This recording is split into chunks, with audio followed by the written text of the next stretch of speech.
Prem Sabalomapati Mahadeva Ki Jai. Sitaram everybody, and welcome to our first night of Shiv Gyaan Yagna here at the Ashram, the Sri Krishna Seva Ashram, as we continue in our Shravan Mass celebrations of Lord Shiva, his history, his discourses, his teachings, who he is. Our aim is to provide Yagna that supports the Sanatanist, the Hindu, with the knowledge of our Lord. Too often, people believe, but they don't know the subject matter. They don't know what they believe in. If you really introspect and look internally, you know you are a Hindu because you were born in a Hindu home. And by the grace of God, parents lead by example and they teach younger ones. Let's say we start with a diya, we offer a dar, and we begin with the example of mommy and daddy sitting for puja. We get up in the morning, we bow to the sun, we might touch the tulsi plant. We have our practices. Up till this day, you will hear people say, well, my mother-in-law taught me to do prayers this way. We would have prayers for Naratam in the home. That is our tradition, that we would erect flags and put up these devatas at Hanuman Jayanti time. That is what we do. But if you get into the nitty-gritty of your worship, as we want to take our devotion and yourself to grow to the next level, and as we had started in last weekend's Yagna, and we continue this weekend with a different topic, a different slant, and you start to ask yourself about why do we do certain things, why do we believe in certain things, and what are we supposed to practice, you'd realize that sometimes, just as Ravan and Kans did, we believe, for example, we believe in Lord Shiva as Ravan did, but we could be making mistakes along the way in our lives, in our decisions, in the choices we make. So, great munis, great sages in past had compiled texts. For example, like tonight we're touching from the Shiv Puran, to give you and I the examples, to give the, as it were, the roadmap to find God. Sometimes, as we once spoke about, the different pathway to God. There are different types of bhakti or yoga, devotion. There are different ways to pray, different things we believe in, different methods, because God has shaped each person differently, separately. Not only the physical. Last night I was reading on Facebook, so some of you would have seen it, and we were talking about karma from Gurdpran. The person who has a vision problem or has no vision. The person who has no hearing, no speech. Now let's go inside. The person who has organ failure, mental disability, different problems. But everybody from the hand and touch of God. God has willed and created a person. But why? The justification in the Hindu faith is karma. If I make this mistake or this bad, I'm going to get this problem. I'm going to inherit the punishment. So sometimes we all need a refresher. We need a little information, a little call to arms as a Hindu when things are threatening your family, when you're under threat, when you are in trouble. None of our devatas are without arms, weapons, some form of signal to the individual. When you look at Durga Mata, when you look at Lord Shiva, Lord Vishnu, even Lord Vishnu on his finger, he has that swirling discus that we see and we know too well in discourses. And they are not for oppression or offense, they are for defense. And then you'll come across the conversation where we chant different passages, we say different mantra, we do different puja after all. For what? For protection from danger, from harm. Whether that harm could be grah, physical harm, banditry, etc., disease, sickness, genetic, it could be infectious, it could be whatever it might be, sexual in nature. Different things are constantly attacking this life. In Quran, it says that in this age of Kali, when sinfulness is rampant, your life is like under attack from disease. The disease that comes from Yamraj, they are the emissaries, they are the workers of Yamraj. And if you are not cautious and careful, your life will be snuffed out. If you are not in any way guarded against these things, if you are not in the protective way, or under the kavach, or the umbrella, the protection of some divine entity, then how much will you do on your own? In one of the Navaratam discourse where Adi Shakti Devi earns the name, where she inherits the name Durga. Have you ever heard that discourse? In a nutshell, she's fighting a ferocious demon by the name of Durgam or Durgama in the translation. But let's say Durgam, not to confuse children. When we say Durgama, we think of Mother Durga, right? So let's say Durgam was his name. And after she destroys him, Brahma says, Mother, because you are the destroyer of Durgam, we will call you Durga. In that discourse, her children is under the attack again. They are under the suppression powers that exist in this world. And mother comes, she says, oh my gosh. She says, no, you're not going to suffer like this. You are my children, you've come to me, I will protect you. But it is very funny in that instance, and in our discourse tonight, how the demonic forces attack godly people. In Gita, in many discourses, Shiva, it's there. God says, I am the spoon that is holding the ghee. I am the ghee in the spoon. I am the fire in the hawan kun. I am the hawan kun.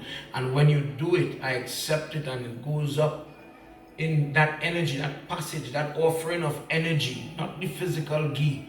Think about the energy inside of the ghee, when nourishment, the carbohydrates for the dietitian then.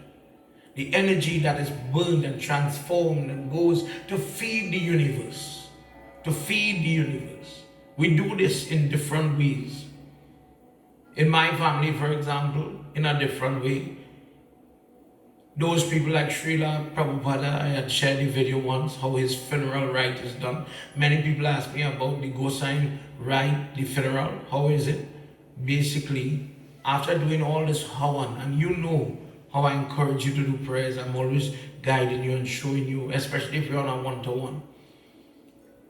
After doing all this amount of worship, at this last point, this person, members of my family and other great saintly people, they bury them and they preserve them somewhat in salt, so that the body is breaking down slow, and it feeds the earth. It recycles the energy again in a different way. Think about it. Every time you go hawan and you're pulling that hawan smoke, the energy on your body, it accumulates. And now we want to return it to where we came from. That's part of our Dishti Sanskar. This cycling of energy is what protects us as Sanatanas. Notice when we bow to the Murti. Why do you bow like this tonight? Remember this. This Murti has been installed in a normal scenario. I'm sitting on a desk today, but let's say the temple in your puja room. And because of the worship, we activate Lord Shiva inside there. And with the belief, with the vishwas, that the faith that he's there. Why do you bow? What is this about? What is this? What is this act of sparsha? Sparsha of touching. You have energy. You are the source of energy, O Ishwar. Today I need help. I need assistance. I need energy. Energy, why? Because energy could be, children in school will tell you, the energy could be shaped, Shakti. It could be shaped. So maybe I'm praying for help with the exam, help in the marriage, help with health, help with children, whatever help we need. take the energy and make it into the solution that you want. Let Durga Mata take the form for tablet. Let her come as joy in the marriage, as a solution in the court matter, whatever it is. And you are pulling this energy, this power. You are making this contact and taking that power into you. It's likewise when you bow to the dear light or the Havan smoke. You are always absorbing energy to get, a little better, a little higher, a little more, lustrous. So that when bad moments, when hard times, when hardship comes, you will be able to overcome them. A person might get a fever, but then they recover. A person might get into an accident, but they will walk out of the car. These types of miracles happen every day. Do they happen in your life? How many times do you say, dear God, it's because I touched that murti in that car, because I put that flowers in that car, because I worshipped you before my exam, I passed the exam, I know I didn't know that work. Honestly, I know it was your divine energy that was with me, and you made the difference. That vishwas, that faith, that adherence to your faith, that makes the difference. Many times you will hear naysayers and people who have weak faith say, well, I've been praying, but I never get where I want. That don't work. That praise, that puja, that dar, that Shiva, that don't work. You would hear people, Hindus say it, non-Hindus. But what is the commonality there is you have to understand this and how prayers work. The Pandit says the same mantra to offer flowers, for example, for 10 different people. We make a big fuss about, let's say we're offering pomegranate, as we are supposed to offer pomegranate anar for Shravan. So everybody in these 10 people have the anar. No difference. The mantras are chanted, same mantras. But some people get through and some people don't get what they're praying for. And what's the difference? The person's heart, the person's mind, what and how they envisage God, how they pray to God, their faith, their belief. And this is the missing link in our psyche today. When you don't have that faith, when you don't have that devotion, then you start, you're doing, and a little obstacle comes, and you fall to the wayside. That happens to many people. Tonight, my discourse is going to address that topic, and in it, we'll talk about something further to that. We're going to just touch on the origin of the Rudrakshmala. Why this seed is so important, potent. Why do we have 108 beads? So many things. But people use them, but they don't know the potency of them. There are different kinds, and as we go in our yagna, we'll discuss it for the benefit of all. Tonight, as we begin, let's draw our hands as we say invocation mantras. Om Gajananam Bhotaganadi Sevitam Kapeta Jambu Palachar Bhakshitam Umasutam Shu Kavinashkarakam Namami Vighaneshwara Parapankajam Sarvamangalmangalye Shive Sarvata Sadhike Sharanye Trayambike Gauri Narayani Namostute. Om Namah Shivaya. Om Namah Shivaya. Om Namah Shivaya. Shivaya. Om Gurur Brahma, Gurur Vishnu, Gurur Devo Maheshwara, Gurur Sakshat Param Brahma, Tasmai Shri Guruve Namaha. Om Namo Bhagavate Vasudevaya. Om Namo Bhagavate Vasudevaya. Om Namo Bhagavate Vasudevaya. Principle of Vrindavan Bihari Lal ki Jai. Tonight we're going to enter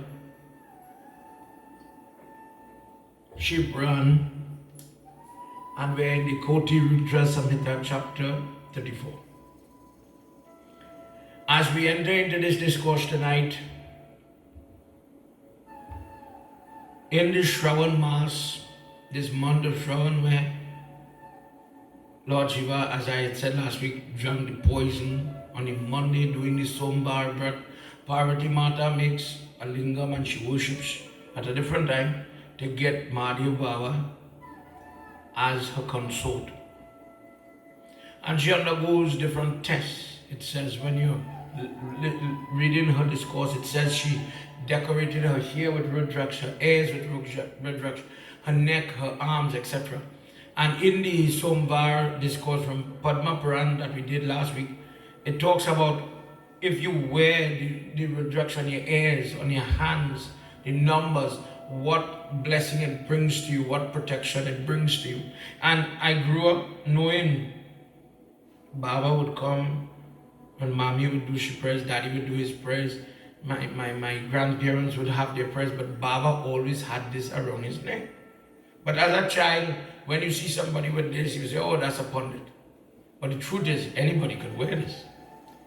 So maybe children today see it and they don't know. So tonight, as we enter into this Shivran discourse, we have so much to get to, that I wish to fill little gaps in our devotion, in our minds as Hindus. And in doing it, propel you now better and better in a relationship with Madhya Baba. Let's draw our hands as we do this Sumiran from the Shivran. Closing your eyes just for a second, mentally. Remember, we were talking about Manas Puja. Manas Puja is mental puja. Practice Lord Shiva. Tonight we bow to you. We have little prayers going on. And from the safety of my home tonight, I am asking for your choices, blessings.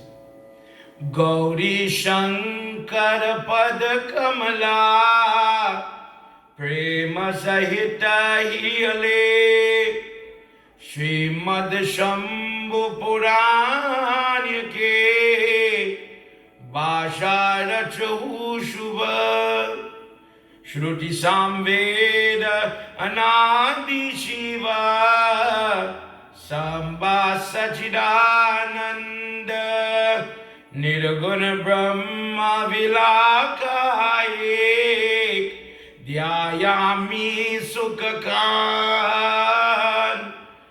Jai ke Maya Paya Jaga Bhopalan Gayaho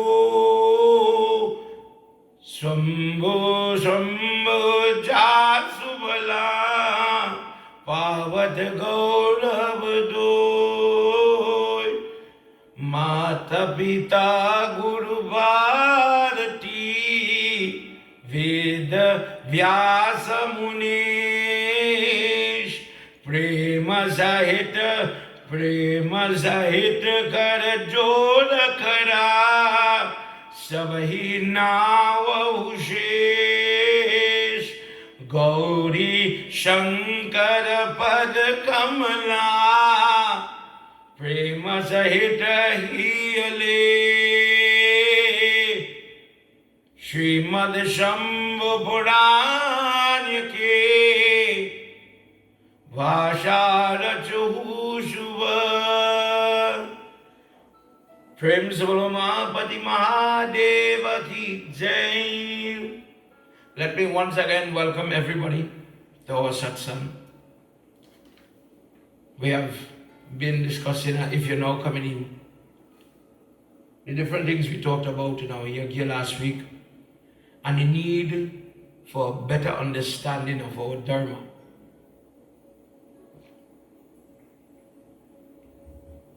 The different practices as a Sanatanist that we do, that we have, that gives us an identity. We spoke about last week, I mentioned it last night and I'll say it now. Our Sanatan Dharma is so old that it pre-exists Muslim Christianity, it pre-exists the Greek mythology, the Persians, these different ancient cultures, Mesopotamia, Babylon, Sumerian, all these things, and Sanatan Dharma was there, established. The Sanatanists, this group that we call, because we identified what the word Hindu meant. Hindu meant you were living in the Indus Valley. So when you say, I'm a Hindu, all it means is that you live in a particular zone, a particular location. It is as if I'm saying I am from Trinidad, I'm a Trinidadian. The word was made when other people tried to invade India and tried to adopt and get us to adopt their ways. And they needed to identify themselves and the other people were us, Hindu. But the Dharma of the different Varna, based on the person's job, based on their mode, their behavior, the person takes a job. And people talk about Brahmin being important, Kshatriya being important, and Sudra being so low and looked upon at a very, damning way. But the truth is, devotees, that we get it wrong. And I'm using this as an example that your perspective is sometimes misguided because other people came in and tried to drive a rift in our system. In your life today as a Trinidadian, as an American, as a Canadian, as a British individual, wherever you live, could you do without your garbage man, or could you do without the prime minister as a leader, or the soldier as a protector, or the policeman? Which one can't you do without? You can do without, sorry. Each person equally has a role to play. And this is what our system, this is why it survives. This is why it was still so, Lord Krishna says, for equilibrium. If everybody became lawyers and there was no garbage man, the humanity wouldn't survive. He says in Gita, I created the 4 Varnas, I created the 4 Ashram, so that it guides the individual what is appropriate and what is not appropriate. When you're a child and you're in your parents' home, act as a child. Don't act as a grandfather, for example. So we spoke about the different ashrams briefly, and we spoke about it from the side of Dharma. Dharma is those principles, those things that you do. So for example, you want to be a married person does not give up the family life and go and live in the forest. The married person goes to work, earns a living, comes home, might pray with his family, sits down. Imagine the daddy sitting down with the little children and not only doing homework but saying, listen, Jai Shiva, Jai Shiva, Jai Shiva, Om. I remember my father used to sing Sai Bhajans. His side of the family was in love with Sai Baba.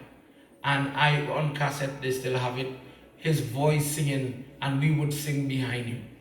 Imagine that memory. Think about the lesson. Jai Shiva, Jai Shiva, Jai Shiva, Om. Come on, children. Jai Shiva, Shiva, Jai, Jai Shiva, Om.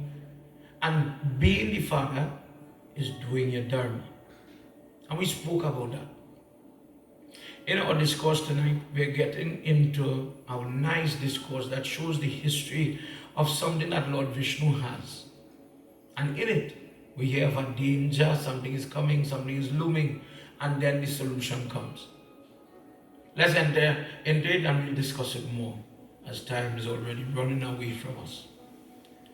Jai Bole Baba Tav Sharanam, Jai Bole Baba Tav Sharanam, Jai Bole Baba Tav Sharanam, Jai Samba Sada Shiva Tav Sharanam, Jai Samba Sada Shiva Tav Sharanam.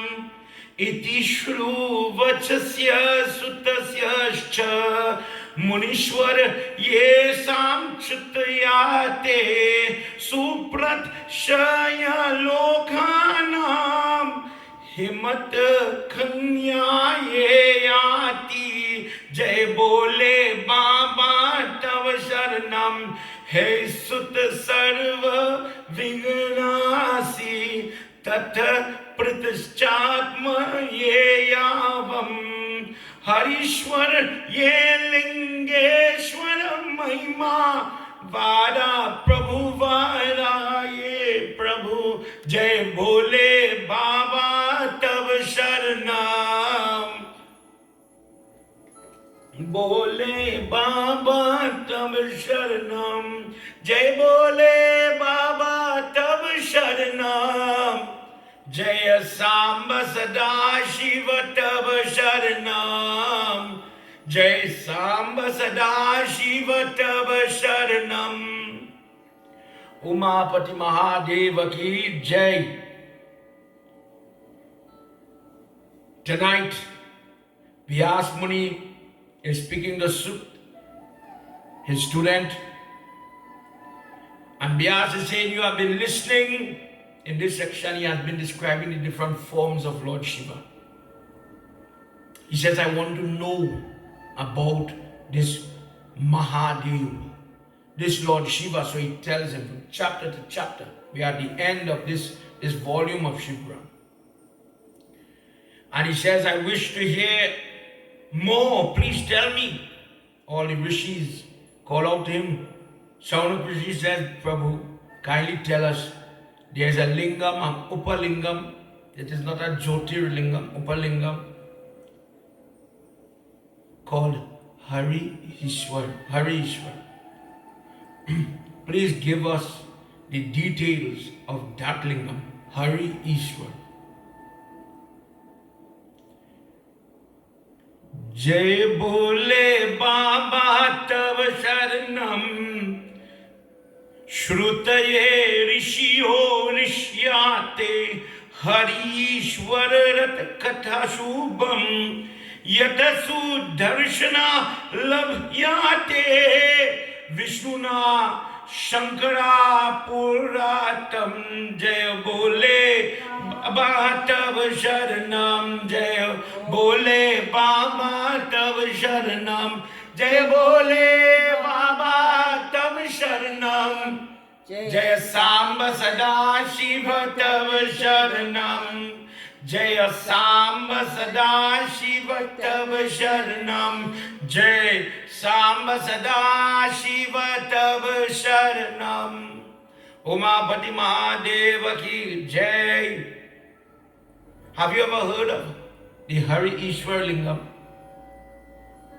Saunak Rishi is saying to Sutji, he says, Guruji, you who sit on the Vyasasana, O great teacher, I have heard that by adoring Hari Ishwar Lingam, Mahavishnu is able to receive the Sudarshan Chakra. Remember that wheel we spoke about? Lord Vishnu gets it from Lord Shiva. Is that true? Dear Guru, please clarify for us. And Guruji says, dear ones, children, O sages, listen to the story of Harishwar, where Mahavishnu, Jagannath, receives this gift from Jagat Guru. Jagannath, Jagan, world, not Lord. He's the sustainer. But what does he sustain? Yes, he sustains life, the water cycle, the oxygen cycle. But he sustains it for a time. Because there comes a time when there is Mahapralaya, at the end of Kali Yuga. We as Hindus believe this is a time for recycling. Lord Vishnu pulls back everything, destroys everything, and hence Lord Shiva is called a destroyer, because he brings forth that type of destruction where animate and inanimate is engulfed back into God. If this world is under the control of God, when you see the climatic chaos that is happening in this world, other religions, other people that try to convince you that you are following the wrong religion, just consider what I say, have no explanation for the hardships, the drought.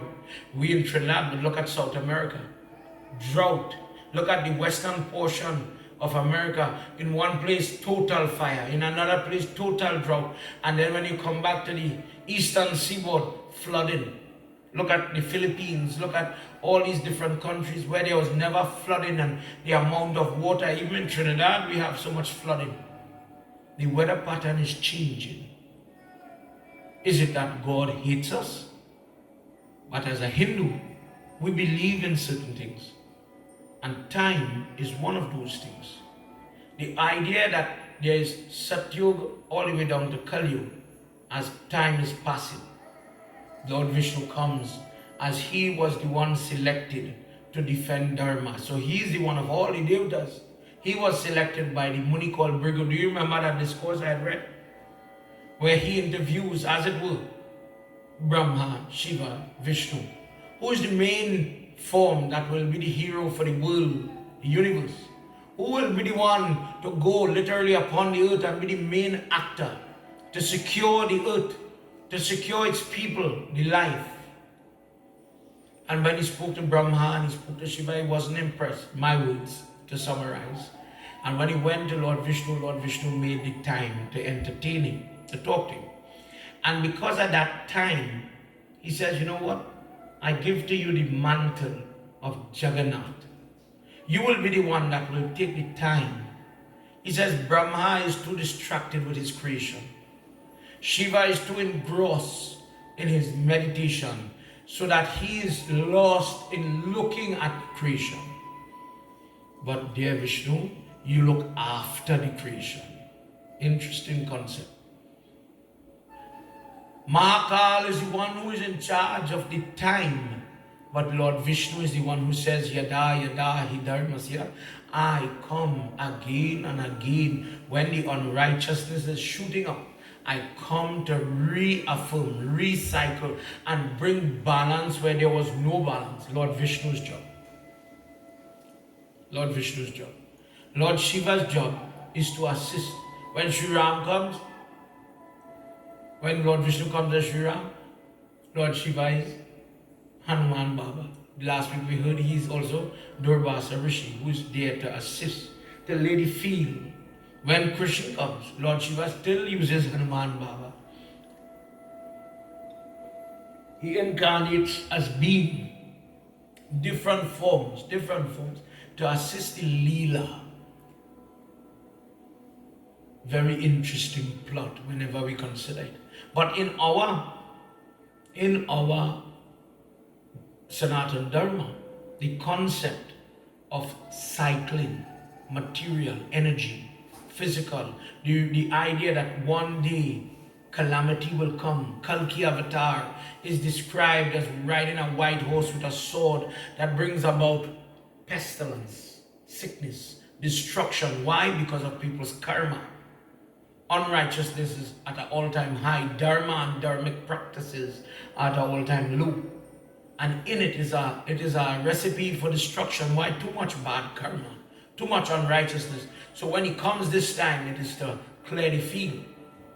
And Lord Vishnu is going to pull back all the energy to recreate. And after Pralay, after all the destruction, he's going to recreate. Creation will start over and Satyuga will start over. That is a Hindu belief. So we understand what is going on in the environment.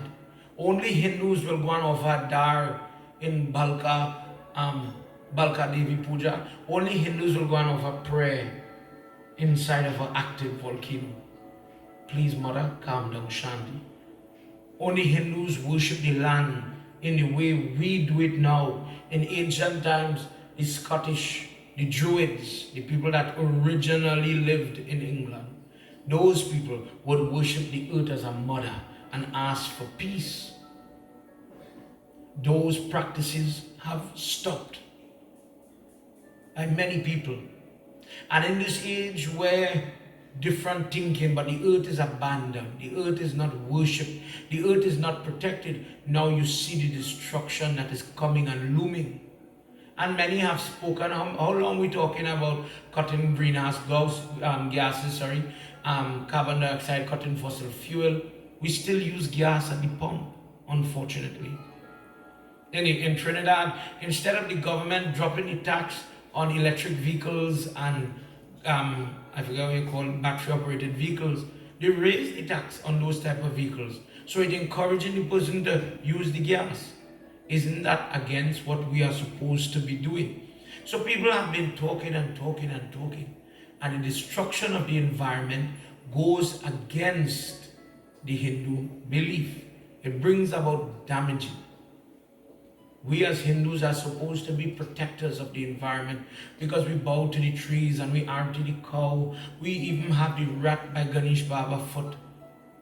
We feed everybody. We feed insects when we have Shraddha. We feed birds. We encourage that type of compassion, daya. It is against your dharma to be cruel, to harm trees, to poke animals and to damage these things and to have no compassion. And you see it in other cultures, other religion, where there's no compassion for animal life, human life, much more for the trees and the environment. There's no value for anything. In India, they have started to replant trees at alarming rates, and we need to get on board with that. This is what the Hindus do at the ashram. We do our part. Prior to COVID, when I could have got the groups together, as some of you would know, we do things like beach cleanup, we plant flowers, we plant trees. The importance of cross-pollination and maintaining that cycle with butterflies so that plants could, get the cross-pollination so that we can have fruits and vegetables to eat. When these things like the bees disappear, what will happen to our food supply? Hinduism has these things. For example, this is why when we're doing puja with that same discourse where she gets the name Durga, in the January month, usually around 19th, 20th of January, somewhere, you will see something called Shakambari Jayanti. Hindus take the sweet pepper, the carrot, the tomatoes, the vegetables, and offer that to Durga Mata. In the dar, they would blend whether if it is 9 fruits or 9 vegetables that have plenty seed. And this is what is offered to Mother. Because this is the fruit and bounty from our Mother. And as such, it is worshipable.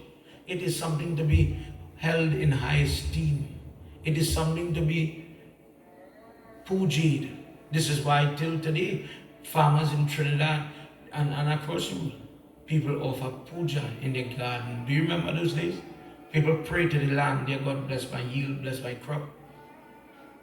Our Dharma does not only talk about puja, but involving that pranam, involving that puja, whether in your mind, in your hands, in your lips, in every aspect. I remember as a child, my mother always told me, when you reach by the beach, say your prayers. In your hand you used to have rice, a coin of flowers. Dear Mother Ganga, please bless us. We come today to play in the water, to have a family picnic, to have a day by the beach. Please, Mother, bless us to go in, play, and come back out. And you offer these offerings and bow to the water. That is Hindu Dharma. I remember we would sit by the table in our evening time and, all right, before you eat, did you say thank God for your food, say your prayers? Not only when you have puja, you just pray for your food. But our Dharma has these different type of practices as a Hindu, how to eat, when to fast, when to get up, how to make children, how to plant the garden. It is so far reaching. But when you start to forget your dharma, what are you becoming? What will happen to the world? What will happen to your children? What will happen to the garden? What about the poor pet that you no longer have any compassion for? If you lose your dharma, what will happen to these things? Let's hear what happens in this scenario where that said thing, where the vast knowledge of dharma is being eroded. Guruji says there came a point upon the earth where happiness at one point was ruling, great joy, health, prosperity was ruling, and people became very complacent. There came to rise a great king with demonic attitude, modus, intentions. He wants to delude prayerful people, distract them, to use smoke screens, tactics, words, language. He does pray, and he prays for the ability as a politician, Vachan Siddhi, Invocation Mantras, different type of praise, so that he will captivate the crowd when he speaks without wondering, is he talking sense? Is she talking sense? These mantras make a person as if they are in control, some type of, web or some type of spell now is cast upon the masses. That even if this person is talking craziness, even if this person is talking wrong, they have to follow him, they have to love him, no matter what. And he does these types of prayer. Invocation mantras, these type of prayers. Invocation means to infatuate. Those type of prayers, but their consequence, from the time you stop, the people will turn on you. So you become a slave to this type of prayer. You have to keep feeding this prayer. And there are those that follow it. When you see in the history of Hitler in Germany, you see people use that swastika. That swastika is not bad. The Hindu theory of energy is not bad. He polluted it like this guy. He takes the teaching, and it is believed that he had faith in why he's using the swastika. It doesn't have a German interpretation, if you understand what I'm saying. He sees the value in what they have, and the day is the Sanatan Dharma. It is a symbol of Sanatan Dharma. It's associated with Ganesh and Devi mostly, and it is believed that he had used different methods, spells, not only Hindu spells but other spells, that he had captured, he had embraced. Everybody loved him. He had captured their attention, their hopes and their desires, and everybody loved and looked up to this man. Today we look back and we see horror, we see Holocaust, we see bad, we see Auschwitz and all these places that are just history. And you wonder, how did an entire country follow somebody who was pushing propaganda against the races, to vilify fellow human beings? To me, wow, that sounds so crazy. To not have compassion, to kill, harm, rob, rape. It sounds so alien, it sounds so strange, but in those times, that was the way. You see it in South Africa, sub-Saharan South Africa, where children of soldiers fighting in Somalia and other places, killing people because they belong to that village or this village. And where does it start? A leader that is using prayer, making deals in different religions. They would say he's making deals with the devil. That a power comes upon this person, that he captures the person in a web, in a spell, that even if he's harming them, Even if it's damning them, they will not leave that person's side. They cannot stand up and say, listen, we don't like what you're doing, stop it. But like sheep, they follow the individual. And the individual plays the game. When he has power, now he starts to oppress. Historically, Hitler started with the Jewish people, and he starts to call them unpatriotic, and he says that they are not good for the economy and they are not good for your health, and they will interfere and infect your race and your Aryanness, Aryan, another term that comes. And he talks about the superior race of individuals, and he propagated this. And he made it seem as if those people are a scourge upon the earth. And people listen to that. Till today you have world leaders that captivate people and feed them horrific lies and fallacies. And the people lap it up. They take it. In this instance, historically, this person, he plays the game, he does it with praise. And he practices Invocation Mantras. And when he speaks, he has different greens in his hands, different tilak on his forehead. And he speaks about following him. And when you follow me, and you do as I say, and I am happy with you, you no longer have to follow your dharma. So he started to tell them, don't pray on the land. That is rubbish. Don't do your Sunday worship. That is rubbish. Don't do some of the things that make you Sanatan Dharma. Rubbish.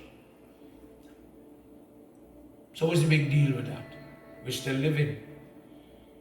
But when you start to ebb away at your dharma, when you start to nitpick, oh well, that ain't important. Oh, this ain't important. This part me I like this. And this is unique to Hindus. Just for example. And it is rooted in ignorance. I don't know, but I don't want to know at the same time. Hindus are the only people, because of people like this. I love Durga, I love Saraswati, I love Lakshmi Baba. Every time I have prayers, I have to do their worship. Kali Mata, I do a Kali Murti in the temple. I remember years ago, a pundit was pelted with Tarian Luta. Good guy, good friend of mine. And he was thrown out of a temple because he was trying to teach worship to Kali Mata. But who is the guy who calls on Kali Mata? The same Mahadev. Who is that Kali Mata? Do you remember the discourse I was reading in Shipran where Parvati Mata takes Kali form, Gauri Mata takes Kali form, and he prefers Gauri form. She's so calm. But Kali Mata, you have to afraid. The same part, parcel, and the same portion of your dharma. I don't like that. But you don't know why. You don't see that in other dharma. You don't see that in other religion. You don't see other people that propagate and they speak with confidence. Their religion is better because nobody says, well, we like this portion, but we don't like this portion. Hindus have been attacked, and it is amazing how we persevere. Our faith and Vishwas is amazing. Because people like this guy in this book have always tried to break the zeal, the belief. And that zeal, although things have lost, things have gone to the side, the knowledge of the people have been eroded, it did not break. It is still Sanatan. Sanatan means it is everlasting, it is still there. Because as time is going, no matter what people try, it is still there. He says, break your dharma. Stop not only, and when people read this part, they sometimes think, okay, he's take as in a discourse with Durgam, he took all the books away, all the manuals. So without the manual, maybe I don't know how to do the Shiv Puja or the funeral rite. Okay, so when you get back the book, I will want to do it. I still want to do it. COVID is robbing you of doing your rights over here. No, Trinidad is, we cannot do our 10 days right by the river. I don't know how much difference it's made, how many people are getting sick. There's no empirical data to say that if we had 5 people went to the water to do the worship, 5 people, just like 5 people go to do the cremation, that there would have been some surge. I don't see that. But other people can tell us the cremation alone is important. That is relevant. The bandara is relevant. But that part in the middle, you are bound to do that to suit your dharma. Somebody else could tell me that.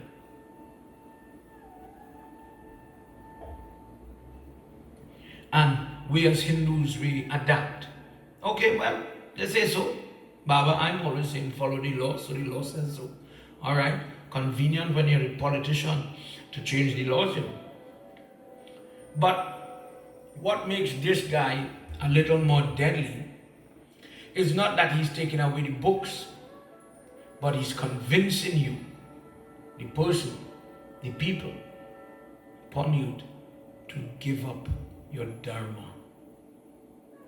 In Trinidad, in different places, you see the conversion mechanism, the machinery. You see it in India, and it is sorrowful. I don't know what these people have, that they want to triumph over poor, hungry people. That imagine, we are always doing food drives and all these things. Imagine somebody sets up a great tent and wonderful food on the outskirts of a starving village. We don't have clean water, we don't have access to medicine. And these things are here in this big white tent. But to enter into the doorway, no ticket, no payment, no. Change your religion. Be saved. Find another religion. And then you can enter and eat and drink water and take medicine. For the mother who is doing her dharma to save her children. For every woman watching here tonight who is a mother, tell me what you do. So people talk about people are converting, and people, are they really? Or are they just eating or drinking clean water, potable water, or glad for a vaccine or something like that? There's no conversion drive in France. There's no conversion drive in Russia. There's no conversion drive in Italy. No. The people from, let's say for example, America, where they do not say their prayers. You go to school, you're having anything. Prayers is not important there. But they go to India, the land of Sanatana Dharma, and try to convert. It sounds strange. That happens. I didn't know that happened. When our people had come to Trinidad as the indentured laborers, places like Christ Mandali, the books were in Hindi, so that our people would be wooed into changing religion. Give up your dharma, give up your dharma, give up your dharma. You'll get a job. Give up your dharma, you'll get to the hospital. Give up your dharma, your child will be educated. Those things happened in Trinidad. And still our dharma persevered because of great leaders and great people that stood like the watchdogs and the pit bulls of our dharma. Whilst we are not talking about attack, we need to defend what we have. And if you don't, then whoever comes knocking at the door will take all that you have in your house. This is what he's doing. This fella is attacking you here and here. He is trying for you to walk away from your dharma, your way of life, your way of dress. How many people, for example, how many people in their homes, if we have puja today, do the men wear a dhoti to sit for prayers? You wouldn't wear a dhoti, fine. No argument if that's your choice. I could go in the mall in a dhoti, that's me. Even when I do my prayers, I don't, my garb in a culture, there are certain things that gives a culture or a race their identity. Their garb or their clothes is one. Hinduism, Sanatan Dharma, we wear different styles of tying the dhoti, but the dhoti nonetheless, in whichever way, whichever style.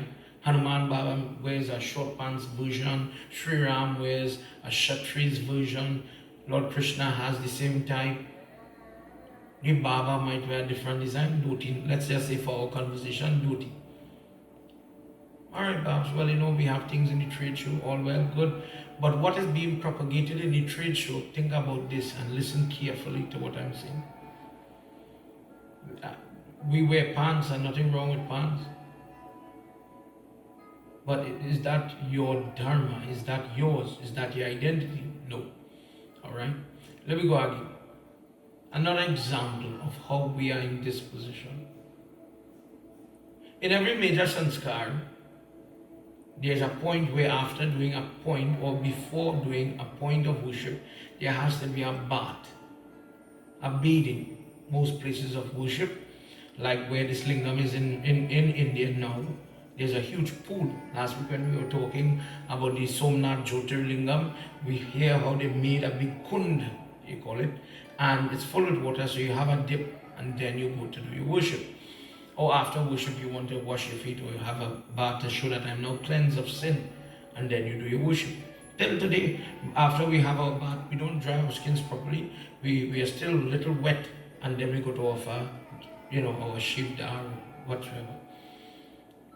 So this bath is there. Let's say Mundan Sanskar is happening, they're cutting the baby hair for the first time. After they cut the hair, bath. Janu Sanskar, after they do a certain bath, go cut the hair, bathe. Then they do another bath. The wedding, bathe before you go. Funeral, bathe before you go. The body is supposed to be bathed before you go. In these examples, these are sanskars, and you're supposed to bathe with Panch Gavya. The 5 things, what is this? 5 things that come from the cow that purify the individual. What is the logic behind it? Why am I seeing people bathing with milk? The Murti comment, why do we bathe it with milk? Milk, dahi, ghee, gobar, gaumutra, the urine, and the 5 things from our text and Ved that purifies the individual as a result of the prayer or before the prayer, depending on which prayer you do it.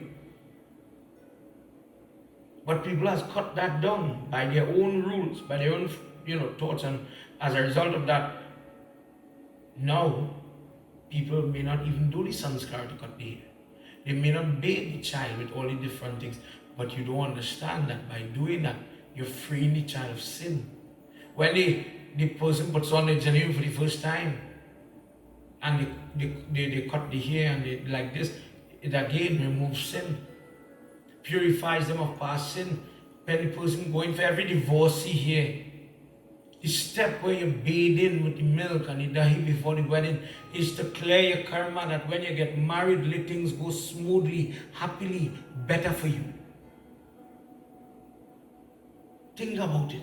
And when you pull a shortcut, what is a shortcut? You are throwing away your opportunity. You are discarding your dharma for whatever reason. Somebody has got it in your head that is stupidness. But when the karma comes around and the child is not speaking properly, the child is not learning the work, maybe the child at that age is not christened, not only Janu, but Gurumukh, Guru Diksha and so on. The child is not guided, bad behavior in teenage years, teenager pregnancy, these type of things, dropping out from school, addiction, whatever. Why is bad things happening to me? But you broke from the solutions. You were born as a Hindu, as many people told me. You were born in a home where, because of your karma, you had these established rules that have been there for so long, that survived so many attacks from Alexander the Great to Hitler to so many dictators and different atrocities, different invasions. It survived. It worked for people.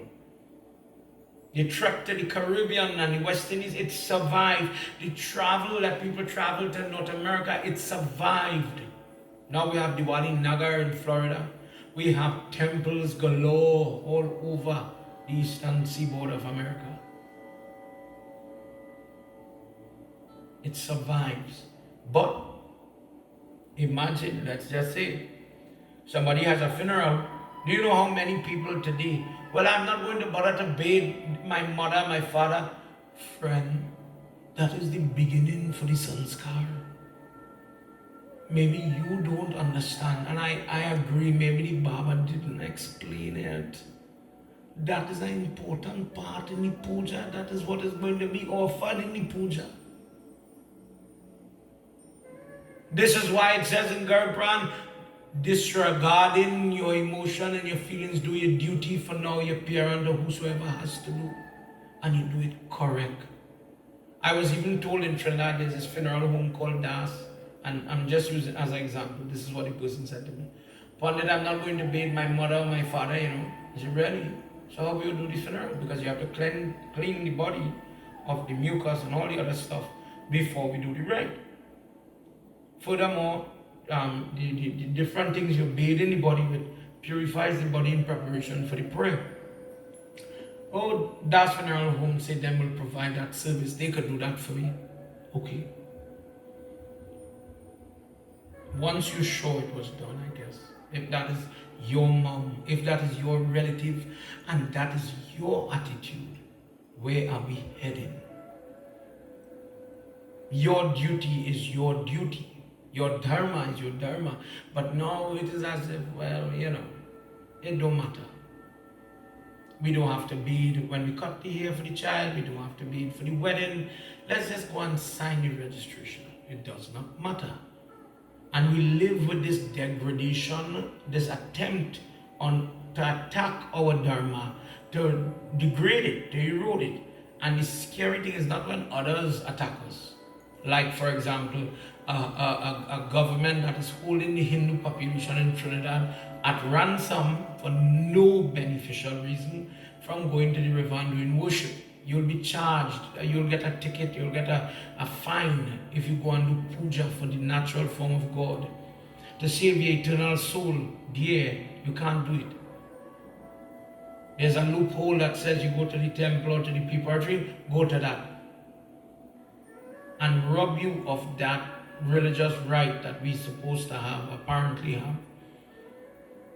But as I said before, there's no empirical data that going to that river with 5 people like the funeral, because you could go to the funeral, you could go to the bandara with 5 people. There's no empirical data that you go with 5 people by the river.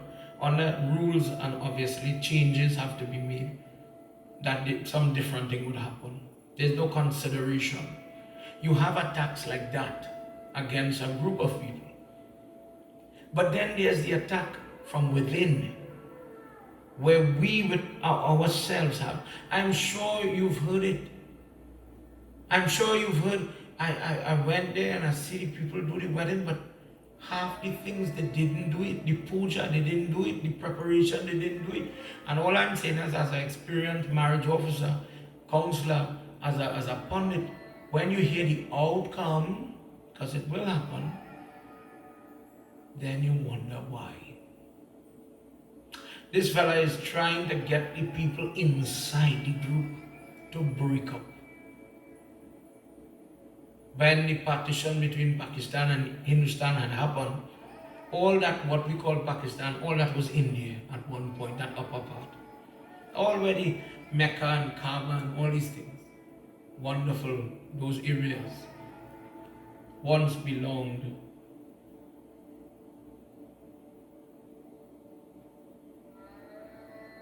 And then somebody says, Muslim go this way, Hindu come this way, and it led to division, it led to hatred, a hatred that was never there before. You believe in God, I believe in God, live.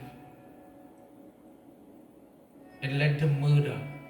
That division was so deadly. We cannot allow people to attack our dharma.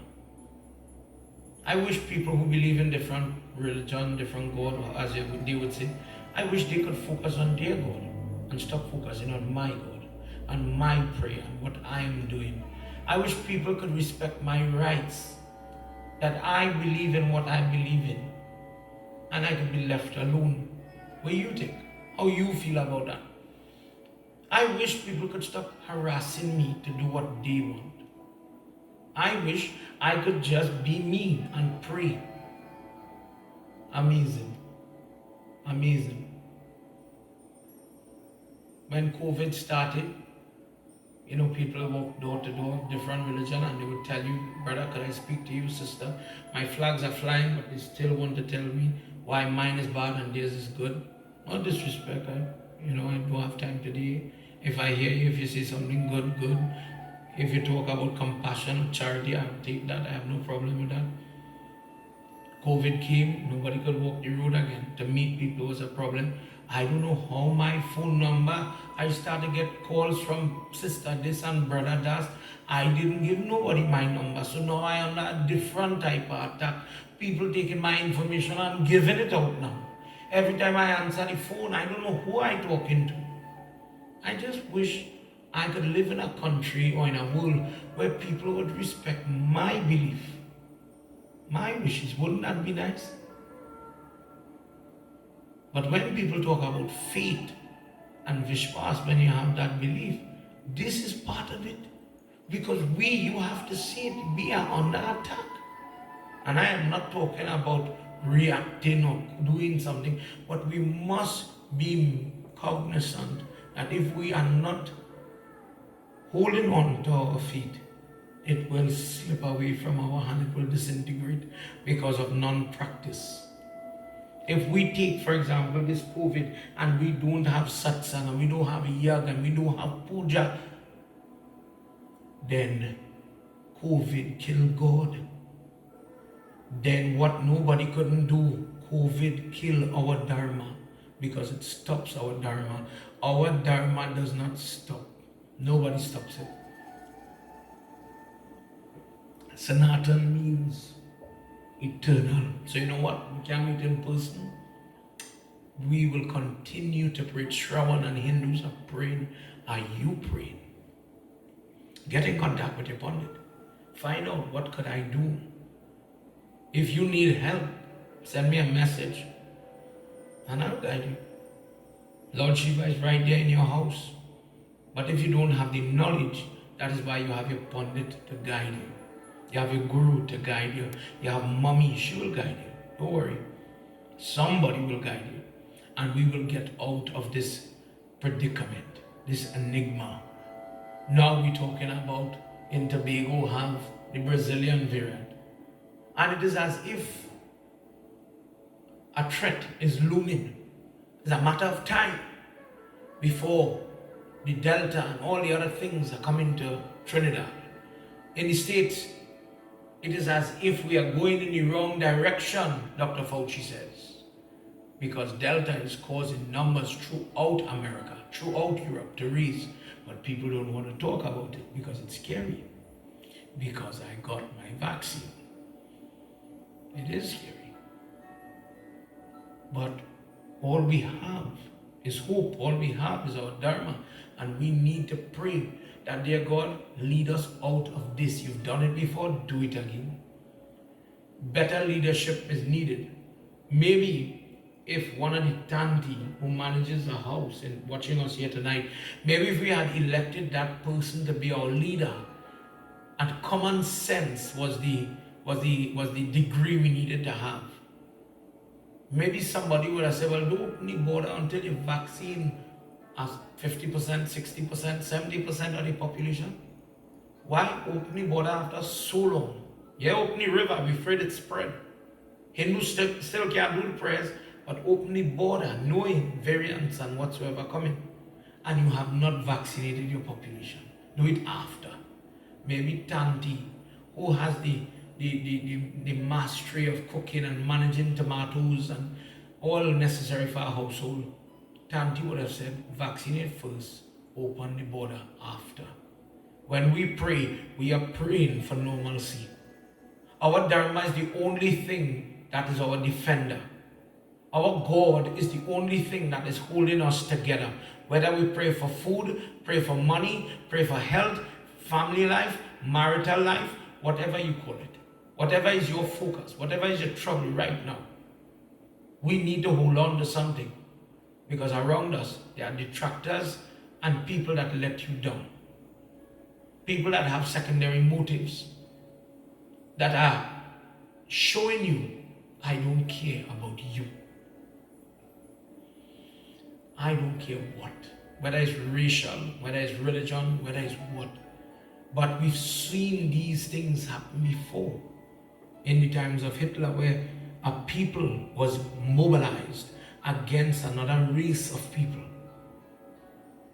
where accusations of unpatriotism and they are causing the disease, etc. type talk was propagated for religious reasons. The Jews were labeled as the people who caused Jesus to die, and all sorts of things. Things that people did not dream to be accountable for, pegged against their race. And it is happening again, just very subtle. Subtle. The art of war has changed from these days, but it is still happening. Tonight, this person infects the people of Sanatan Dharma, and in that district where he's ruling, he's trying to get them, and he's successful to some extent because some people follow. Some people, as Lord Krishna says in Gita, he makes people at different levels based on your karma. Some people will understand Dharma, some people won't. Some people understand puja, some people won't. Some people want to learn, some people will never care to learn. That difference means that people pray different, they look at God different, they envisage right and wrong different. So now when he speaks to them, he's speaking the language of some of those people that are eager to start to eat beef, eager to break away from prayers, eager to change so that it could be easier. Easier, apparently easier.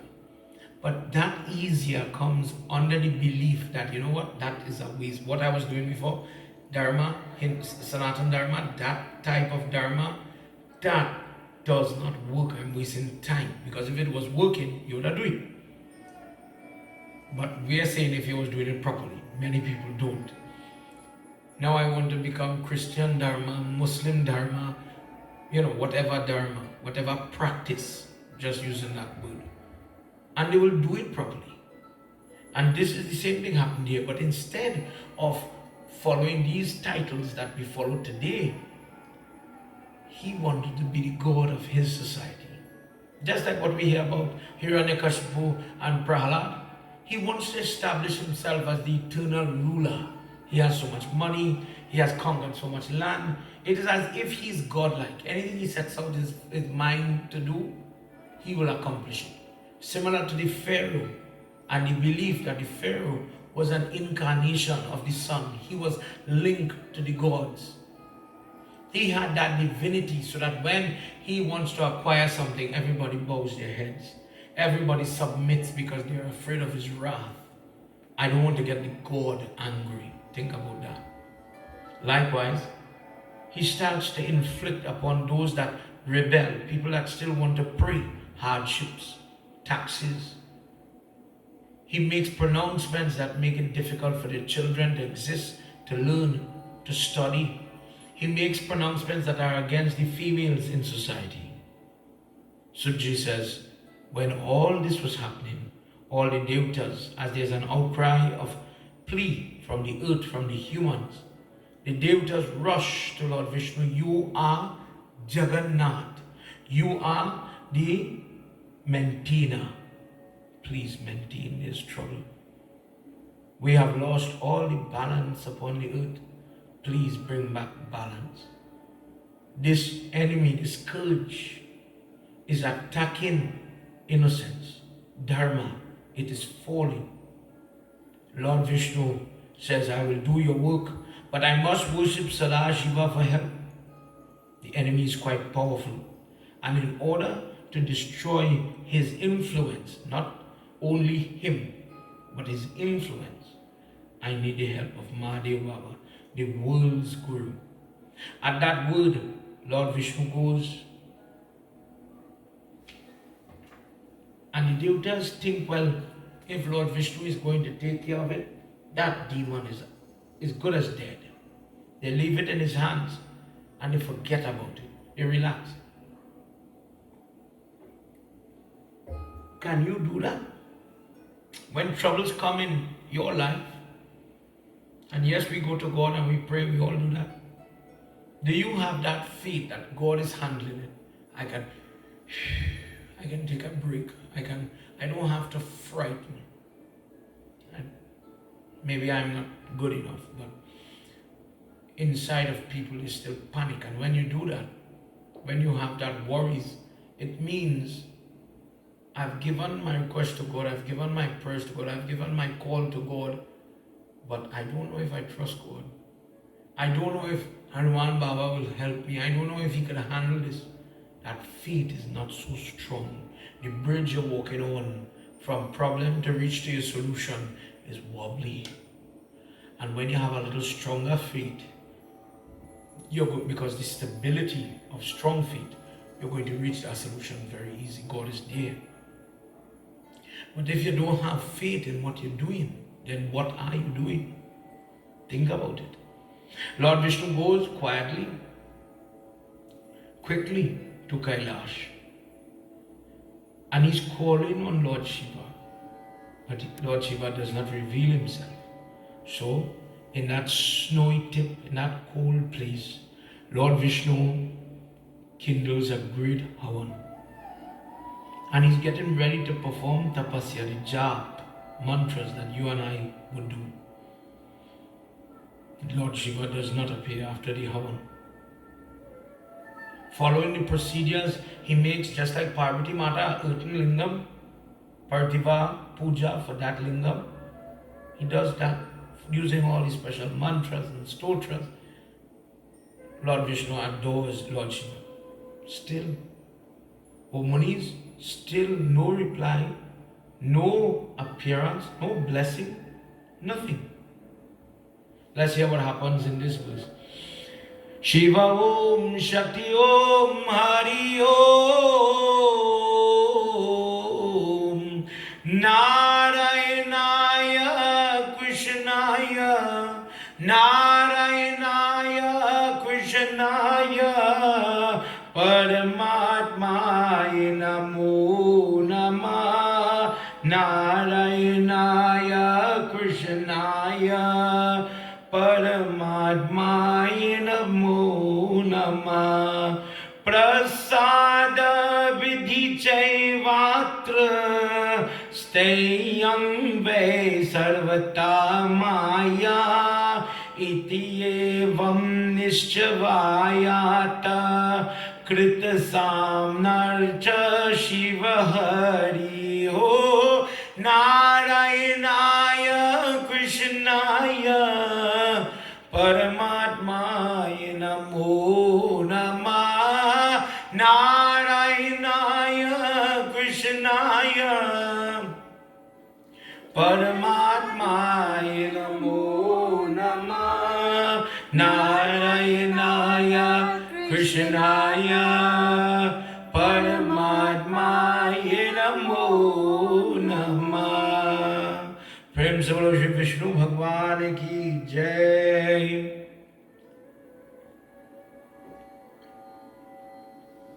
Lord Vishnu Munis, great souls, resolved that it was time to please Lord Shiva. Lord Vishnu said to himself, he's testing me. He's testing me. He wants to see if I break. I'm going to remain sitting right here. Puts kush grass on his seat. And he says, I'm not going to move until my Mahadev appears.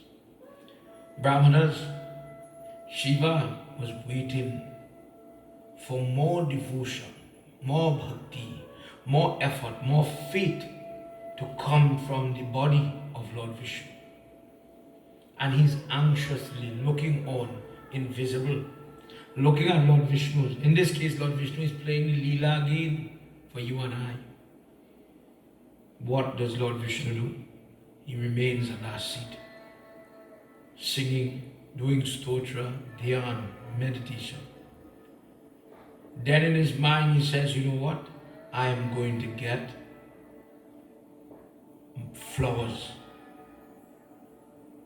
from the Manasova river, on that lake where there are thousands of lotus flowers. I am going to call the name of Lord Shiva. And each time I'm calling his name, I am going to offer a flower to him. With the sweetness, with the soft petal, every name he will receive this flower. And I make this sankalp, I am making this promise that I will not stop until I finish. I am going to call the Sahasranam, the 1,000 names of Lord Shiva. It's a practice, a method of prayer. It's chanted like Shivratri night. It's chanted in the next chapter. It is listed. It is chanted for like the Shravan, when people have Shivpuran, and the names are being chanted when the Gosine is doing the Shiv Puja and Yagna. And the Gosine is one authorized to do the Lingam Puja. It's so important to do that Lingam Puja properly, that if you do the prayer properly, the littlest Yagna, small crowd, could yield the most potent outcome. When you have the right persons, the right gurus, the right people guiding you, you're going to get the right outcome. But suppose I have COVID and I go to the mechanic and I say, boy, take castrol and hydraulic fluid and see if you can fix this coal. Then I'll be a madman depending on the wrong person. If I go to the doctor and say, dear doc, the engine oil has to change, get to work, then I'm dependent on the wrong person. So likewise, when we have problems, you seek the right guru. You seek the right person who has the ability to help. Not only title, not only name, but think about the activation of one of the symbols of a Brahman is the knowledge of the Brahman, the God, the energy, the unseen God, somebody that could tell you about God, somebody that could lift you to God. The person has to know about it. Suppose I go to somebody for spiritual guidance and they don't know about praying, doing sadhana, doing sandhya, doing jap, none of these things. They don't practice it. So how are you? You can't help yourself. How are you going to help me? Think about that. With proper guidance, if you use this Ashram of Lord Shiva, great benefit could be accrued.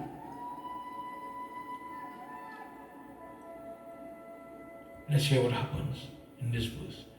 Jai Bole Baba Tav Sharanam.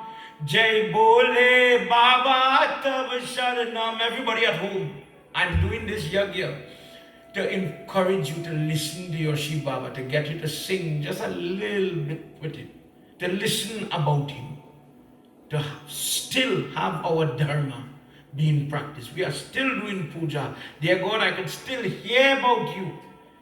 Jai Bole Baba Tav Sharanam. If you're on the night shift, if you're in your job, if you're watching me from wherever you are, just 2 lines, very whispering, very softly, for him alone to hear, for Lord Shiva alone to hear. Nobody else will hear.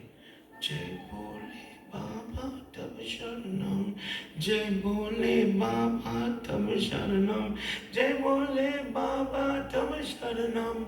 Lord, from the microphone in my heart, hear me tonight. I can't sing hard. Wherever I do, I can't sing hard. But dear God, Jai Bole Baba Tav Sharanam. Jai Samba Sada Shiva Tav Sharanam. Na Gyanta Vishnu na Chata Maya Karna. Buddhiyatam Nuyate Tache Yapi Sagyantam. Jai Bole Baba Tav Sharanam. Jai Bole Baba Tav Sharanam. Jai Bole Baba Tav Sharanam. Jai Bole Baba Tav Sharanam. Jai Samba Sada Shiva Tav Sharanam. Jai Samba Sada Shiva Tav Sharanam. Vrindavan Bihari Lal ki Jai, Umapati Mahadeva ki Jai. Lord Shiva wants to play a game with Lord Vishnu. And Lord Vishnu manifested all, imagine 1,000 huge, if you've never seen a lotus flower. For all my Guyanese brothers and sisters, you know what I'm talking about. The huge flowers, the big ones. But the flat center and everything. He makes 1,000 of these flowers appear.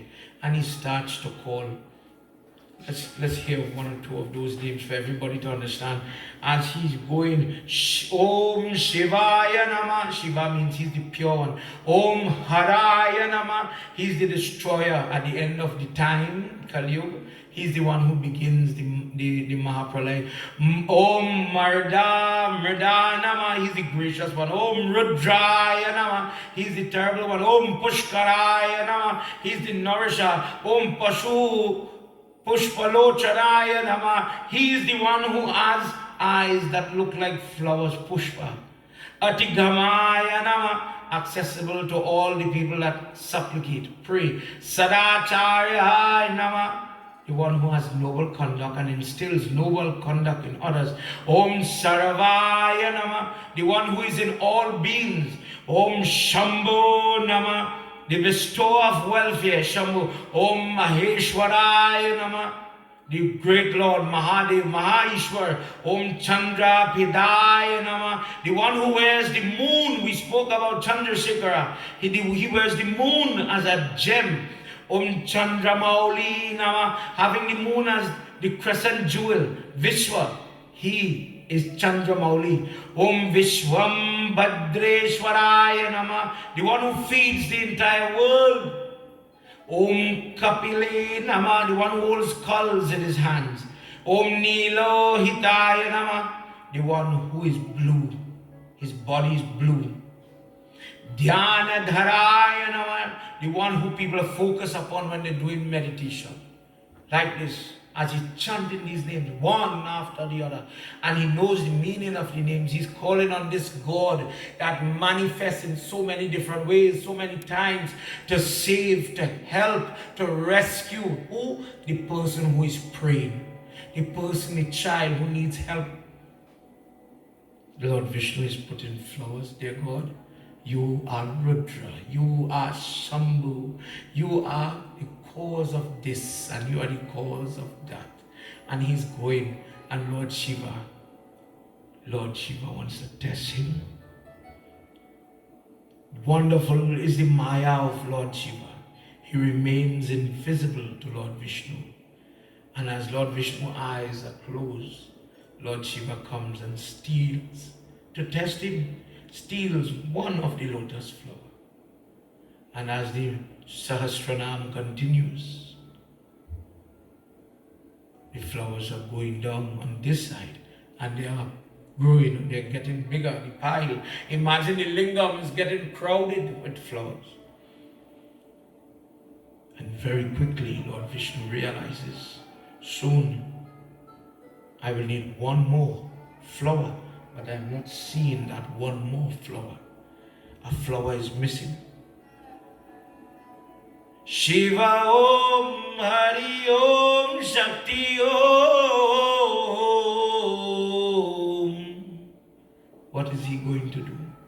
Narayanaya Krishnaya. Sing with me, everybody. Narayanaya Krishnaya Paramatmaya Namo Namah. Narayanaya Krishnaya Paramatmaya Namo Namah. Brahma Sakalam Prithvi Tat Prat Sarvada Shruti Vrataye Taraprat Vishuddhvama Nitra Mega Muddarataye Tam. Narayanaya Krishnaya Paramatmaya Namo Namah. Narayanaya Krishnaya Paramatmaya Namo Namah. Shri Vishnu Bhagwan ki Jai. Lord Vishnu searches. He cannot find it. But remember, he made a oath that he's not getting up when he pressed start. Have you ever seen that? We have that belief in our dharma that when puja start, don't get up to answer phone, don't get up to see who come by the door. They will have to wait until the prayer is finished. My God is my priority. And in the same way, Lord Vishnu says, I can't get up from here. What am I going to do? Is my prayer going to be incomplete? Is my prayer going to be cut short? 999 names, one to go. What is the last name in this Ashram?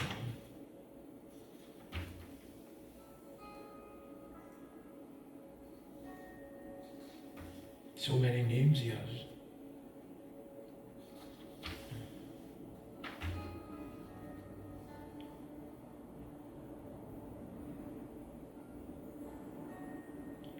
Sarva Satya Lambhana. Sarva Satya Lambhana, the supporter of all living beings. This name has to be called. The last name, Om Rashadhaya, is being offered. The one who bestows sweetness, the joy you get when you see a child laugh or a baby gurgle. That type of sweetness. What is it about that laugh that intoxicates everybody, that brings happiness, guileliness to everybody? Lord Shiva sends that mystical power. But this last name now has to be chanted, and no flowers. In that devotee's heart, he says, you know what people call me? The person who has lotus-like eyes. Have you ever heard that in prayers? Lord Vishnu is the one, and we just said it. Flowers for eyes is Lord Shiva, one of Lord Shiva's name. He says, you know what? For my Mahadev, I'm going to offer one of my eye, because it is like a lotus flower. A little extreme, I agree. Lord Shiva watching this, as the sustainer of the universe is about to pluck out one of his eyes, Lord Shiva appears to him and he says, oh Vishnu, I have your flower, and he returns the flower to him. Lord Vishnu says the mantra and he offers it. He says, I am very pleased with your dharma. I am pleased not with the physical offering of the flowers, the completion of doing it in the right way. That is important, and that was, that is noteworthy. But Vishnu Baba, I am proud and I am so pleased with the way you conducted your dharma, the way you had your faith, the way you maintained steadfast devotion, and you did not deviate. You did not doubt, you did not jib, you did not get angry, you did not give up hope, and you did not do it halfway.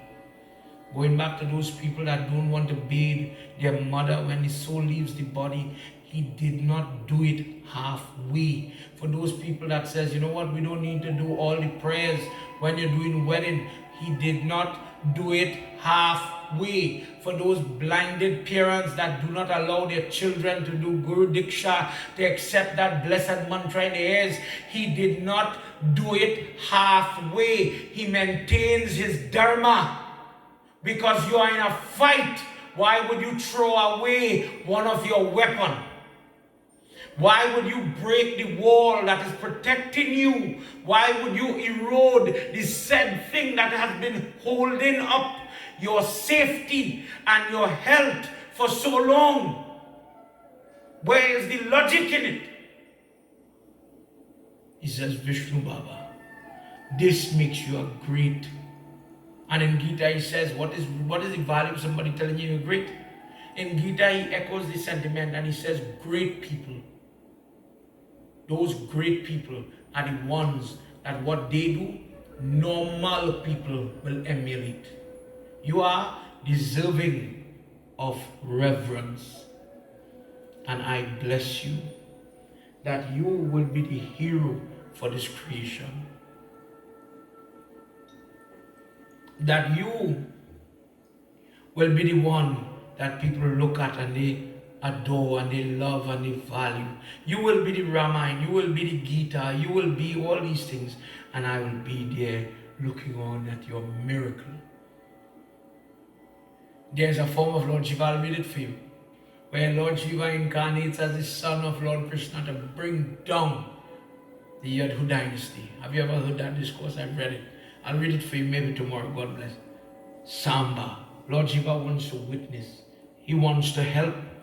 Supporting actor, always Lord Shiva. Hanumanji for Sri Ram. He says, you, Lord Vishnu says, oh Lord, what you speak, what should I say? Reply to that feeling. You are aware of my inner feelings for you. Speak out your command, Prabhu, and I will follow. Oh Lord, the demons, those people with nefarious intention have attacked the world. And none of my weapons are strong enough to defend all of creation. What should I do? Where should I go? There is no protector for me.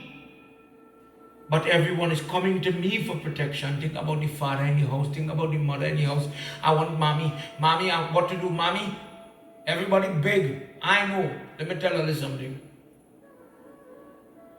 You see my grandmother. Let me use my grandmother as an example. If I get a choke in my foot, or I get a pain, this big man, this fat big man, melts down to a little baby, you know. Prayer is always said, man cannot bear pain. Women know about pain. And that is true. If I get a fever, if I get a headache, my grandmother have to come and take care of me. Ma tell me what to do. Mommy rub my head, man. Do you do that?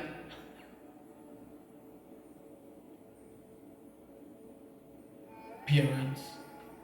Parents are those people that everybody flocks to in times of panic, in times of trouble. When the girl is married and she's gone, but the belly hurting, mommy, you gone through this before, what to expect? Advice, guidance. You know, there are some people, when they get the degree, they know better. When they start to wear the tie and the jacket, they are better, they are superior. They start to drive their SUV and all these things, they are better. But when trouble take you, just as how you go looking for your mother's lap, because you find comfort, you find guidance. She doesn't have the degree, but you find what you're looking for, you find safe shelter. Lord Vishnu says the same thing. He says, there is no protector for me other than you. Everybody's coming to me for refuge. I am the keeper. One of the name of Lord Vishnu is the keeper of the refugees. When people are displaced from one land and they are running for safety, in Sanatana Dharma they worship a form of Lord Vishnu for safe passage along the journey. He says, I am the one who looks after them. I am the person. And he says, you are my guide, you are my friend, you are my confidant, you are my protector, Shiva. So Jesus does speak in offering salutations and the feelings that he holds, the pain, the suffering that is happening. He empties himself to Lord Shiva. Do you pray like that? Troubles come to everybody. Everybody comes knocking on your door. What to do, ma? What to do, daddy? And poor daddy, you know what to do. You go to school to learn maths. You go to driving school to learn to drive. You might go to cooking class to learn how to make the food. Where do you go to learn how to be a parent? Where do you go to learn how to give advice as a pundit?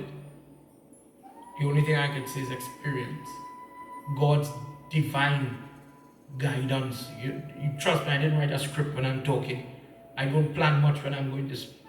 I believe that the divine God, the energy, comes upon a pundit when he's on the asana, on the vyasasana, and gives him inspiration and emotion to translate the most complex text into language that people will understand, break it down to rubrics, into alphabet and numbers, and let people digest it in their own way and put it into practice. God guides parents to break it down and to talk to their child only the way that that child would understand, only the way that parent could communicate with that child. That is divine. Where does that parent go? Who helps that parent? There's the doctor who assists the parent. There's the school teacher that assists the parent. There's the grandparent that assists the parent. But there's no substitute for that parent. Ask a stepfather or a stepmother who fighting hard to fill the shoes for whatever reason of mother and father. To me, one matter, you are my mother, you are my father first. He says, dear God, dear Shiva Baba, you have to help me one more time. I need that help now. Iti Shruva Vacho Vishnu no Deva Devu Maheshwara Dada Tasme Sakhyam Chakra Tejas Rashi Sudarshanam. Shri Vishnu Bhagwan Ki Jai. Lord Vishnu presents from his hands.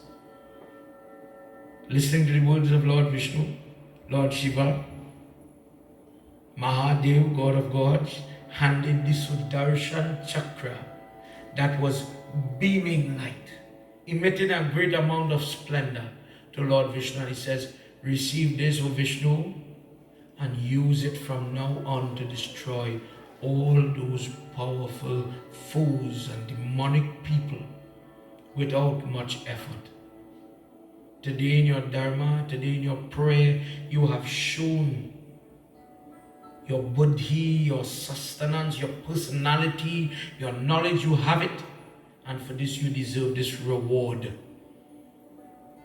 All the devatas getting to hear about this from Nandi, from Virabhadra, from all these people. They are happy to hear about it, that the world is going to become comfortable again by the hand of Lord Vishnu, by the weapon of Lord Shiva. The Rishi says, by the 1,000 names of Shiva, he was pleased and he gave the chakra to Lord Vishnu. And that gave Lord Vishnu the power to destroy those people that oppress or attempt to destroy Sanatana Dharma. Principle of Sri Vishnu Bhagwan Ki Jai. Tonight he says, the Muni says, listening to these words, the sages remained attentive and they chanted now. They said, if Lord Vishnu could practice the Sahasranam, if he could do that type of puja and he is able to get that Sudarshan Chakra in his hand, we want to do it too. And they started to chant his name, and this is why till today these things are done. Tonight, as time is totally against us, I want to talk a little bit as a side note about the Rudraksh Mala as a tool, because we have this in our homes, or at least some people do, but we don't know the intricacies of this. So the first thing I want to talk about is why the 108. You know, when we're doing jap, when we're doing most prayers, we use this 108 as a symbol. It is a Hindu number. When it comes to prayer, there's a reason for this primary number, this basic number that we use. Please listen. It is believed that in Hindu Dharma that the distance between the sun and the earth is 108 yojans. The sun is 108 times bigger, the diameter of the earth.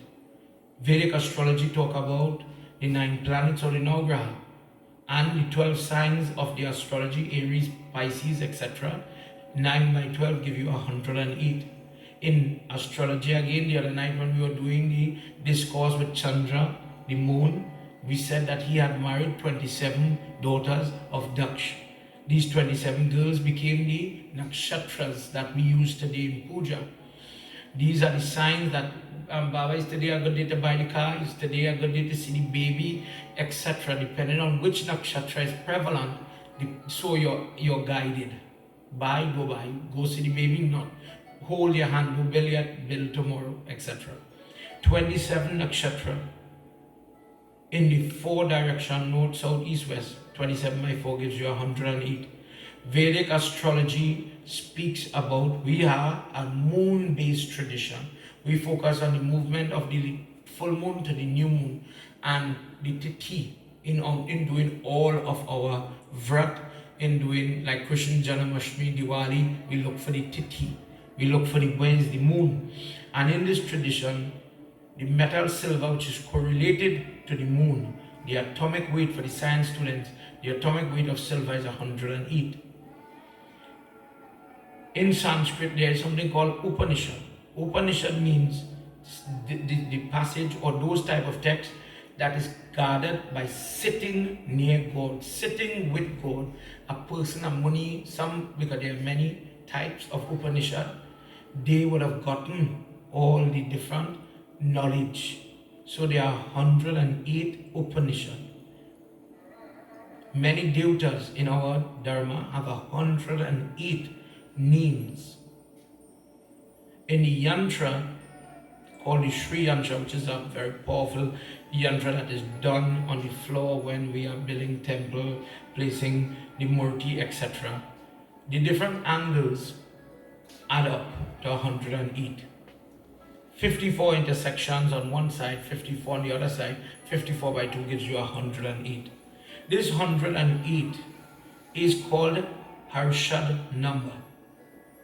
If you add it up, it is equal 8. 1 plus 0 plus 8 is 9, and you divide it by the same 9, you get an equal number. And in this way, it is considered Harshad. Harshad number is the joy-giving number. Why do we use that number? Because it brings happiness and joy to the devotee. This is why 108 jap, 108 bay leaf offering, let's say for Shivratri, etc. Harshad. Remember these things as a practitioner of your Dharma. Tonight, as my final point, I want to talk about from one, and tomorrow night and the other night we're going to refer to it. There is a Upanishad, again, a conversation written, now it is written. Upanishad is coming from sitting with God, conversations with the Devata, direct, not where somebody say one I taught, not somebody's poetry, direct from the lips of God. Rudraksh Jabhala Upanishad talks about Rudra, Kal Agni Rudra, one form of Rudra, Lord Shiva, speaking to Sanakumar, or in this text he is referred to as Bushunda. And what is he talking about? Rudraksh bead. The first part is 50 verses in total, and we'll do more of it tomorrow. In the Rudraksh Jabhala Upanishad, he says, where does, Sanakumar wants to know, where does this come from? I see you decorate your body. I see the person doing Pashupati Vrat has to wear it in their hair, male or female. And the decoration of the Rudraksh, why do you do that? Why do, as Hindus, we wear this around the neck? This is where I want to go. What is the history of this Rudraksh? Sanakumar asked him, and in, I believe it is Vishnu Puran, maybe Bhagavad, when Sati Devi has burned herself, Virabhadra, Kali Mata, and all of them are ripping apart the Yagna by Daksh Prajapati, his father-in-law. And the body of Sati Devi is eventually picked up by Shiva. And Lord Shiva is holding his body in his hand and he's wailing. He's out of control, and from his eyes, just as in the Jabhala Upanishad, he says, when he destroyed, in this discourse, he says, when I destroyed the city of Tripura, when he becomes Tripurari, he says, I checked my eyes, and the tears that came from the fight, the tears that emanated from my eyes, when it fell upon the earth, the Rudraksh trees started to sprout.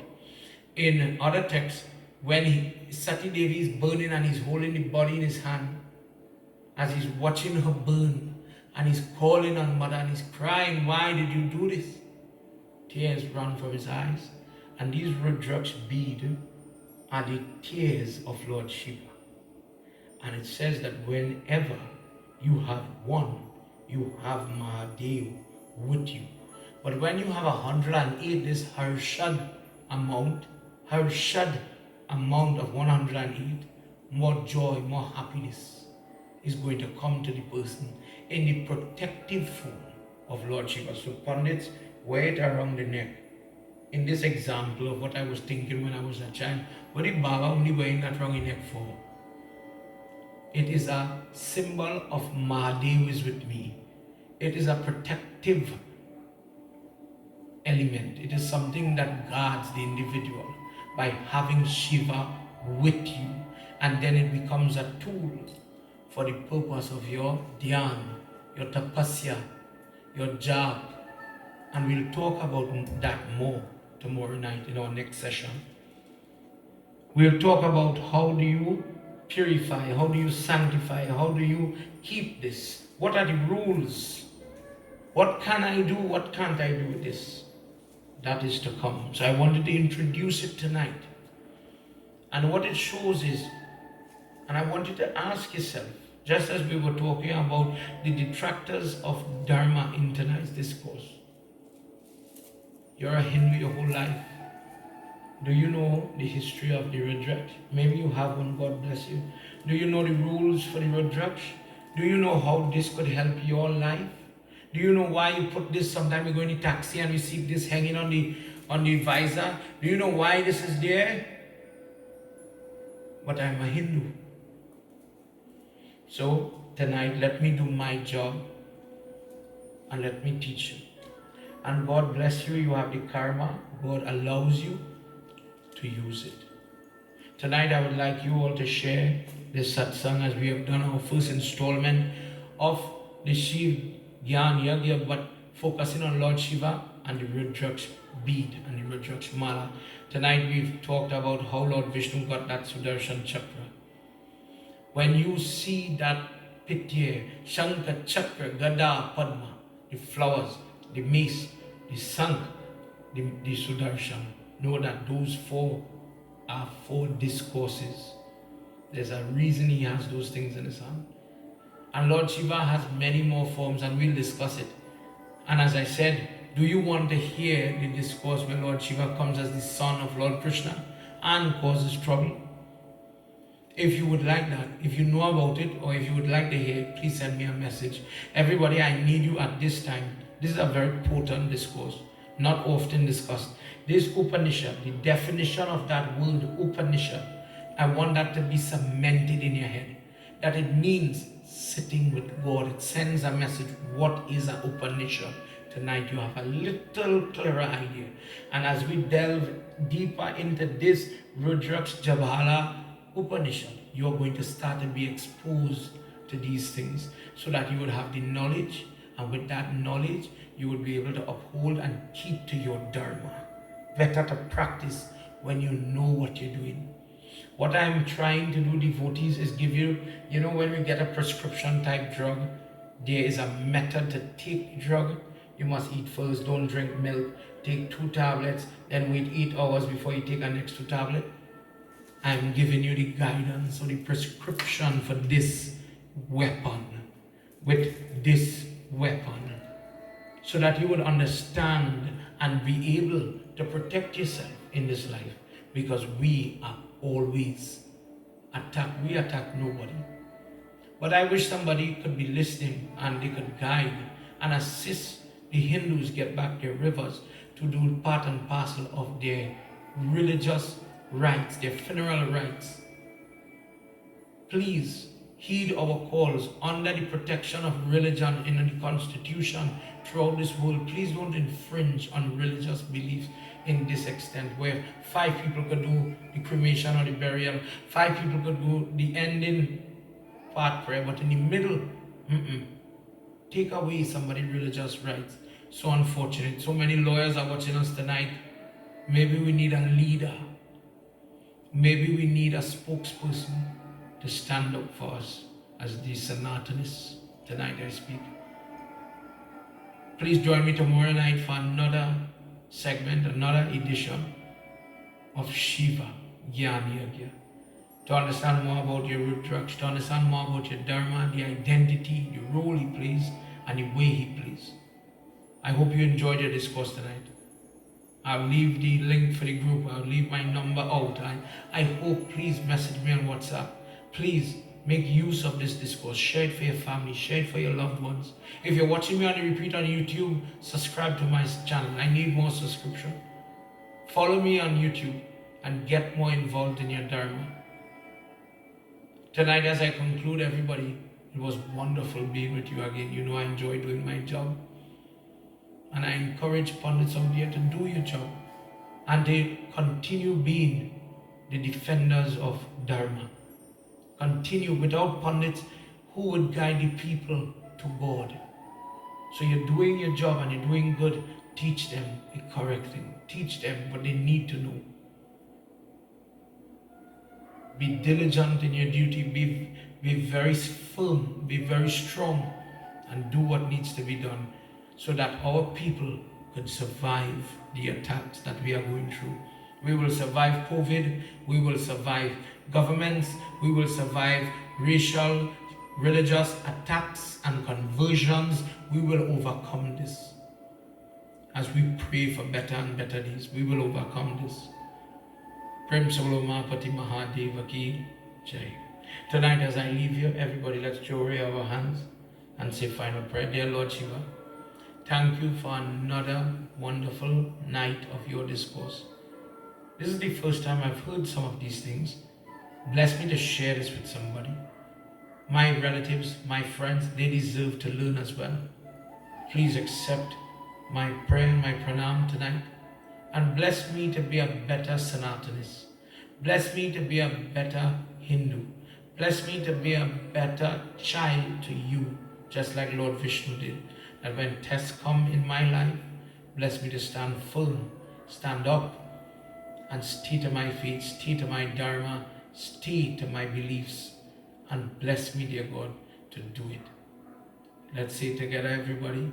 Tvameva Mata Chapita Tvameva Tvameva Bandhu Chasaka Tvameva Tvameva Vidya Dravinam Tvameva Tvameva Sarvam Mama Deva Deva Tvameva Sarvam Mama Deva Deva.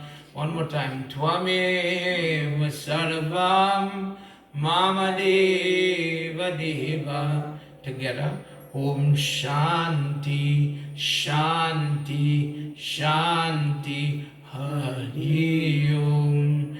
Prem Sabalomapati Mahadeva Ki Jai, Bhavanaputra Hanuman Ki Jai, Shri Adi Shakti Mata Ki Jai, Vrindavan Bihari Lal Ki Jai, Satya Sanatan Dharma, Satya Sanatan Dharma Ki Jai.